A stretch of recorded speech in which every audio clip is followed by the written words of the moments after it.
All right, so before I shoot this, I'm going to take one thing out of this pack before I actually unload it and show you what's in it. So in this back pouch, sorry about the camera, I have just a piece of 500D Cordura. It folds out. I can use it to sit on. For today, it's actually going to get used to lay the contents of my pack on the ground. So I wanted to show you that before I started unpacking the bag, so you know where this came from. So I'll be back in a second. Okay, so I'm back. So today I'm back at Oakley Corner State Forest. I hiked way in today. I'm a few miles back in. And I just wanted to show you all what my Daypack loadout looks like when I'm not activating.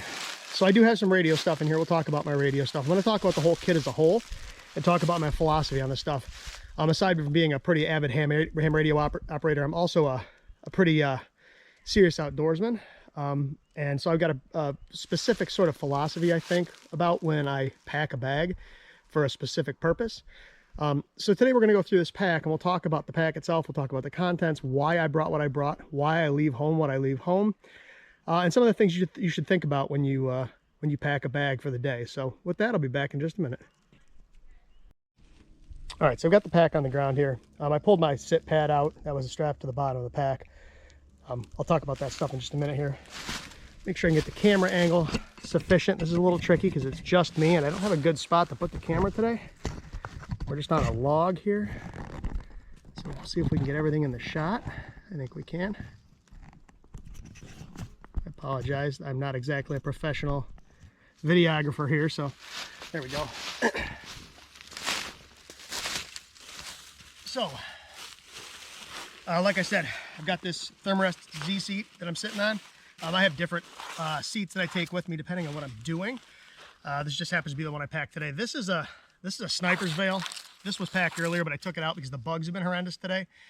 And these are awesome for trying to keep bugs out of your face. I know this is going to sound ridiculous, but if you take one of these, and you don't need to get a camouflage one, you can get one in a solid color so you don't look, ridiculous. But if you just throw this thing over your head while you're walking, you can see out of it no problem, but it keeps the bugs out of your face. It does a really good job of keeping the bugs out of your face too. You wouldn't think it would because the holes are so big, but it keeps them from getting in here. And if you wear a hat like I am today, you just hang it down over the brim of the hat, keeps the bugs out of your face. It works phenomenally well. So that's something that I've found works good for me. I'm not a big fan of bug spray. I don't use anything with permethrin in it because I have cats, and permethrin is highly toxic to cats. And I don't like regular bug spray. I don't like how it feels. I don't like how it smells. I don't like all the chemicals. So this works really well for that. So let me talk about what I've got on the straps first before I flip the pack over. So here I've got a tourniquet. This is a Gen 7 cat. This is one of those things that I don't want to have to improvise. If I need a tourniquet in the field, I need a tourniquet. I don't have time to get out a bandana and find a stick and make a wind. No, if you're bleeding out, you need a tourniquet now. Rip this guy open, tourniquet's right there. So that's on my strap all the time. On this side, I've got my FT5DR. I've got a little 70 centimeter smiley antenna on it right now. I do have a couple other antennas with me. This is nice because it doesn't poke me in the face. And beneath that, I've got a Hank of paracord. That's what I used to strap the pack to the tree earlier, using a Bolin and a Marlin spike hitch. So that's what I have strapped to the front of this all the time. So we flip it over. Oh, there is, again, you saw the back pocket earlier. And in this back pocket, I also have a contractor bag. This can be used for a lot of things. It can be used for improvised rain gear. It can be used for an improvised sleeping bag. I can stuff this full of debris and make a browse bed. You can do all sorts of things. You can collect tinder with this. So a contractor bag, highly recommended. Doesn't take up any space, has tons of uses. And like I said, I'm a pretty avid outdoorsman, and I do a lot of what Dan Wowak termed as modern bushcraft. I like to do a lot of bushcraft, traditional style stuff, but using modern gear. I mean, I know how to do bow drill fires, and I can procure water without having any modern things, but it's nice to have modern gear with you. So I like to use a lot of the sort of more traditional methodologies, but using modern gear. So let me talk about the pack here. So what I've got is, this is a Hill People Gear Tarahumara. If you've never worn a Hill People Gear backpack, this harness is amazingly comfortable. There's not another pack on the market, or another pack maker on the market, I should say, that is as comfortable. All of the Hill People gear packs use the same harness, and they are fantastic. I very rarely carry any other pack because these are so good. There are a few other manufacturers that are very comfortable also, but I find this yoke harness that Hill People gear uses to be absolutely amazing. Behind these compression straps here, I've got, and they're not compressed at the moment, I have a Tough Possum gear pouch attached to this. This is made to attach directly to a Tarahumara. Inside here, I've just got a couple of things. So we have some gloves. These are real thin, but you never know when you're gonna have to move stuff around. This I took out of my pocket a minute ago before I sat down, but this is normally in my pockets. I've got a Benchmade mini bug out in my pocket. I have a little Martac flashlight in my pocket. I have hand sanitizer, which obviously can be used to sanitize your hands. It can also be used as a fire extender. And I have some Vaseline lip therapy. Again, multi-purpose. You can put it on your lips, you can use it on your skin, and you can use it as a flame extender. And then I also have this orange bandana. It can be used for signaling. It can be used for wrapping wounds. It can be used for, if it's hunting season, I'll put this on my head so hunters can see me. You can use it to filter water. There's so many uses for a bandana, it's not even funny. And then I have a ferrocerium rod. This is a Light My Fire ferrocerium rod. This one's brand new, I've never used it, but this is always in my pocket when I'm out in the woods. I like to have a means to start fire easily. I found that I used to carry a lighter until the lighter that was in my pocket miraculously ran out of butane on me one day, and it was useless. Ferrocerium rod always works if you know how to use it. And this one also, the striker, is also an emergency whistle. So this is a multi-purpose tool as well. And then I carry a little bit of cordage. So I've got some number 18 bank line and some Samson lash at Dyneema. And I'm going to talk about cordage in a minute. I find cordage to be super important. And this is one of those things that I disagree with a lot of people on as far as what they carry. And I'll talk about why in a minute. So I keep that hank in my pocket all the time. And I've got my cell phone, obviously. And my wallet, nothing insane, but I don't carry a lot in my pockets, but I carry enough so that if I need something, I've got it. So in this outside pouch, I've got a signal stick for my HT. I have a 2-meter smiley antenna for my HT also. I've got just a hank of number 36 bank line. And I've got my food bag, which has just got snacks in it. There's snacks, there's coffee, there's a soup mix in here, there's a garbage bag in here. I've got paper towels. So this is kind of just sort of my trail food bag. And you know, I like to have this in the outside of the pack so you can get to it real easy. So from there, we'll take a look at my hydration. Now, I hate hydration bladders, the passion, that's just me. I like water bottles. And when I'm out at a place like this, there's water everywhere. I can't walk 100 yards without finding a stream or a pond like is behind me right here. So I don't generally carry a lot of water. In fact, when I'm here, I usually don't carry any water at all. Today I carried just this little Nalgene flask with 12 ounces of water in it, just in case I was thirsty and didn't feel like using my Grail, which I'll talk about in a second. Like I said, when I'm someplace like this and I know there's water everywhere, I don't worry about bringing water with me. Water is heavy. If I don't have to pack water, I'm not going to. And obviously, if I'm going to an arid environment, that's a whole different ballgame. But around here, where water is everywhere, it's a non-issue. And then I do have a Grail Ultra Press Titanium. These just came out recently. I actually pre-ordered this when they first launched them. This thing's awesome if you've never used a Grail. This is my favorite water filtration system or water purification system there is. It's compact, it's all in one. It's a water purifier. It filters out particulates, bacteria, viruses, protozoa, heavy metals, different chemicals in the water. This stuff is amazing. And then on top of that, I like this one because unlike the standard Grails, and I own a bunch of them, the outer reservoir is titanium and it's got handles. So I have a means to boil water if I need to. All right, so if for some reason my filter fails, I can go back to the old school method of boiling water. So I like this because it's multi-purpose, and I like multi-purpose gear. I like things that, you know, kind of like Alton Brown and he hates unitaskers in the kitchen. If you ever watched Good Eats, that's one of his things. I'm like that too. I like things that can do multiple jobs. I don't want to carry more gear than I have to. So that's my entire hydration system right there. So we'll look at the inside of this pack. It's just one big bucket. So at the top, I have my Ridgeline kit. And again, this is very light. I'm not This is not heavy. I'm not planning on spending the night out here. If I was planning on spending the night, I would have brought different stuff. But I always am prepared in case I have to. So in here, I've got some Vargo titanium tent stakes. I have a ridge line made out of Samson Lashet, the Dyneema. This is real small stuff, and it's extremely light, and it's supremely strong. I also have guy out lines made out of number 18 bank line. Now let me explain why I use the Samson Lashet for my ridge lines as opposed to, say, paracord. Everybody loves paracord. They use paracord for everything. I've got a hank of paracord with me, but I hate paracord for ridge lines, and here's why. When paracord gets wet, it stretches. So you set your tarp up or whatever, and you're under it, and it's nice and tight, and you're dry, and it starts raining, and then that starts to sag, and before you know it, that tarp's on your face, and you're getting soaked.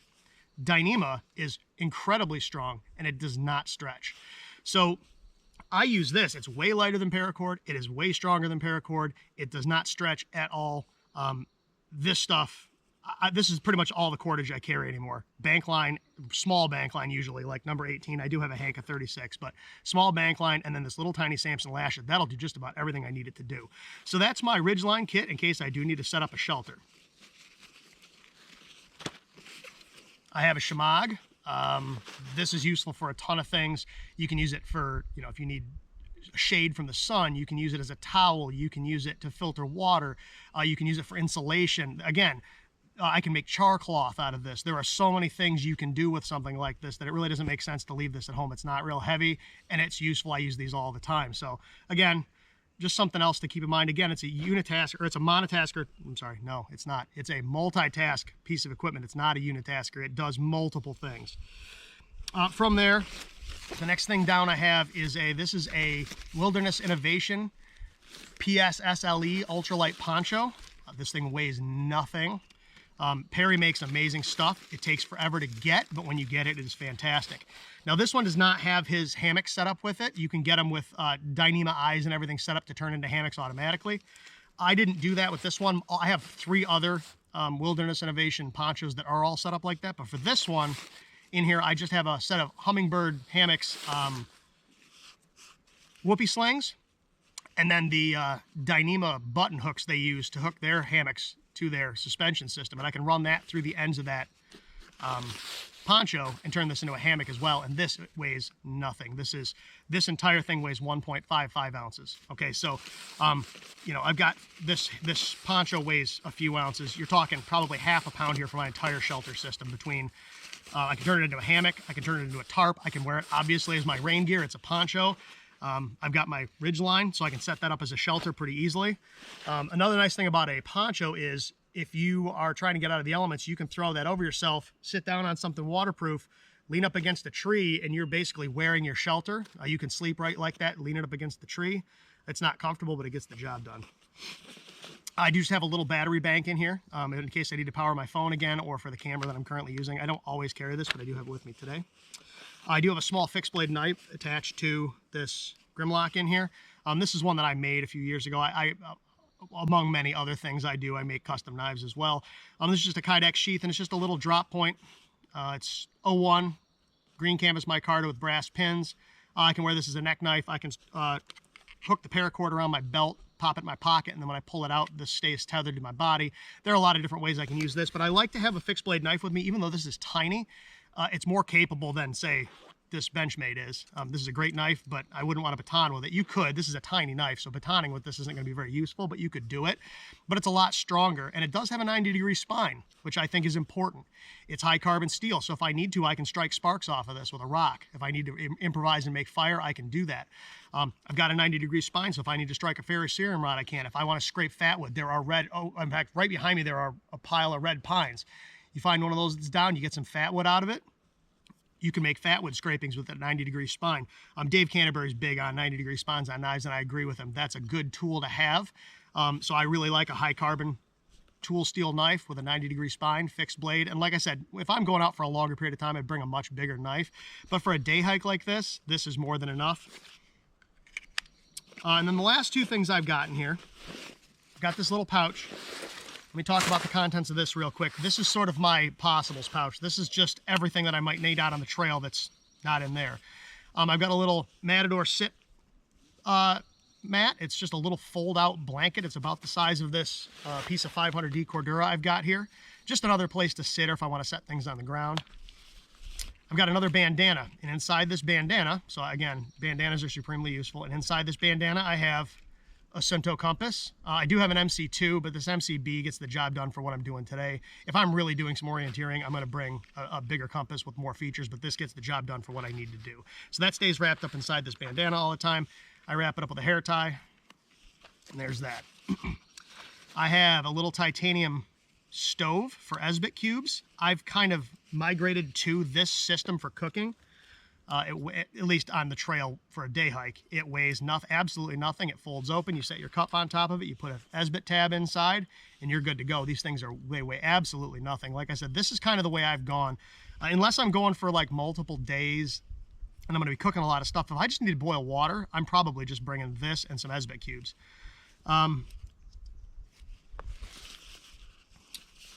Again, there's some Esbit cubes. There's just 3 Esbit cubes and some matches in a waterproof bag. Those are out of an MRE, so those are the water resistant matches. They're kind of junk, but if in a pinch, they'll light a fire. This little kit here is my fire kit. So I've got a lighter wrapped in duct tape, little mini Bic wrapped in duct tape. I can use the duct tape for repairing gear. I can use it for starting fires. I have another smaller ferrocerium rod. Again, this one has a whistle on it. This one's orange, so you can find it when you lose it on the ground. And I've got a couple wet fire tinder cubes in here. Normally I have some fat wood in here too, but I don't bring fat wood with me here because it's literally everywhere. I can walk 30 feet and collect fat wood. So I've got some tinder cubes in here too. That's my entire fire kit for a day hike. I don't bring a crazy amount of stuff with me. Again, if I'm going overnight, my kit totally changes. And we'll look at some of those kits in later videos. We've got my first aid kit. I'm not going to go through this whole thing, but there's all sorts of stuff in here. There's meds, there's steri strips, I've got moleskin in here for blisters. There's all sorts of stuff in here. This is just a first aid kit. There's gloves. This is just a first aid kit I put together. This is a little Tough House and gear pouch. So is this. And again, this is not the kind of thing you can treat big injuries with. Really, if I've got a big injury, I do have some gauze in here I could pack a wound with, I suppose. But if it's a big injury, it's either getting packed with or bandaged up with something like a shamag or a bandana, or if it needs a tourniquet, I've got a tourniquet. So this is just sort of a boo-boo kit. TP, can't leave home without it, in a bag. And I do have some natural mosquito repellent wipes and a little body wipe thing in here if I get real dirty. Mylar space blanket. Normally I carry orange ones. This one happens to be green. I like the orange ones for emergency use because they're easy to see, but this one I could turn inside out and have the silver side out. If I needed to spend the night outside between this and the poncho and the shamag and all the bandanas and all the other stuff I have with me, I'd be fine. It's supposed to be a high of 87 today, and it's only supposed to get down to about 60 tonight. I'd be fine with just this stuff. In the winter here in upstate New York, no way. Whole different ball of wax, and we'll talk about some of that stuff in other videos. Quick clot, again, when you need it, you need it. An asthma inhaler, because unfortunately I'm asthmatic. And then I've got just a little kit with some random things in it. I've got a titanium spork in here. I've got a little tiny headlight. This thing is tiny. I think it's a black diamond flare, yeah. And it runs on little CR2032 batteries. I've got some more bank line, number 18 bank line. So there's my spork. I have a little tiny Leatherman squirt PS4. If I need a multi-tool, I've got it. I don't carry a full-size multi-tool just on a day hike. Again, batteries for that. Some just standard chapstick. And then the last thing in this, I've got some more moleskin. I've got 2 different types of gear aid tape for repairing gear. One's more flexible, one's more rigid. And then a Fresnel lens if I need to see a splinter to get it out, or if I need to start a fire using the sun. I mean, that's the best resource, the sun, because I don't have to use anything up. I can use this to start fires. So that stuff lives in this little pouch here. And that's everything that's in this little possibles pouch. So let me stuff this stuff back in here, sort of, at least some of it. And then we'll talk about the radio gear, because that's the last thing I've got here, and that's probably why you are all here. I'll put that stuff back in there later. So the last thing I've got is my radio gear. Now, we already talked about the HT. If I'm not going out to activate, if I'm just going to hike, like I did today, this is all I bring. This is my entire HF radio set, all in one little tiny bag. This is a 2-liter bag, and there's room to spare. So inside this bag,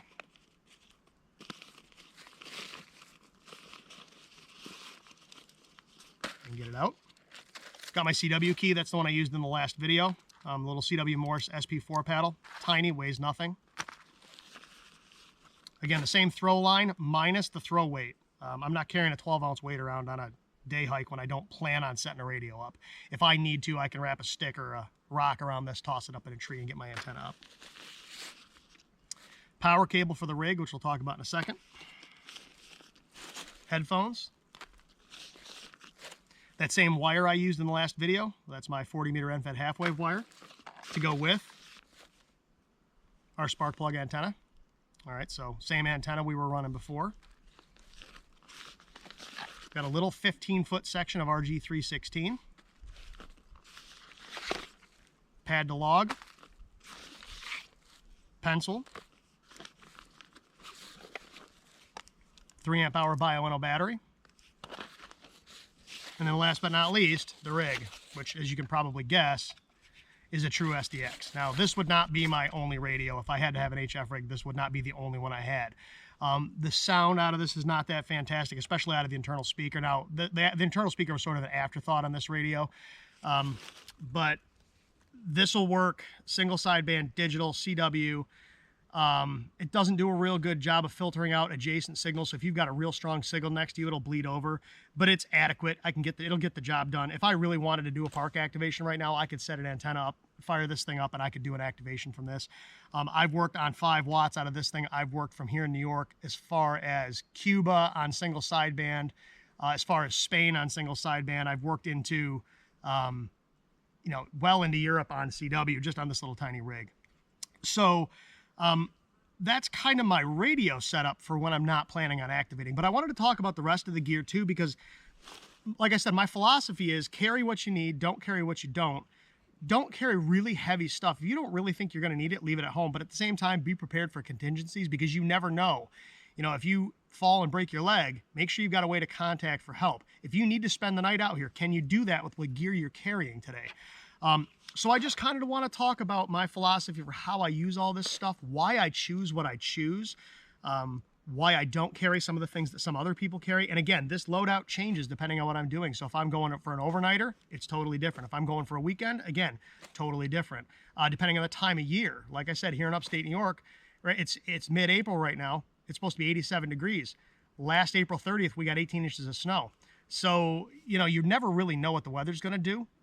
So again, my kit totally changes depending on what I'm doing. So with that being said, I think we'll end this one here. I know this was a little different than the rest of the videos I've done, but I kind of wanted to give you a feel for what I'm about and a lot of the other things that I like to do. So there may be on this channel some bushcraft type stuff, more outdoors type stuff, but it'll primarily be ham radio, but I do a lot of this other stuff too. So with that being said, I really appreciate everybody watching. These flies are going to drive me absolutely insane. I really appreciate everybody watching. I appreciate the support. I appreciate all the comments. And until next time, 7-3.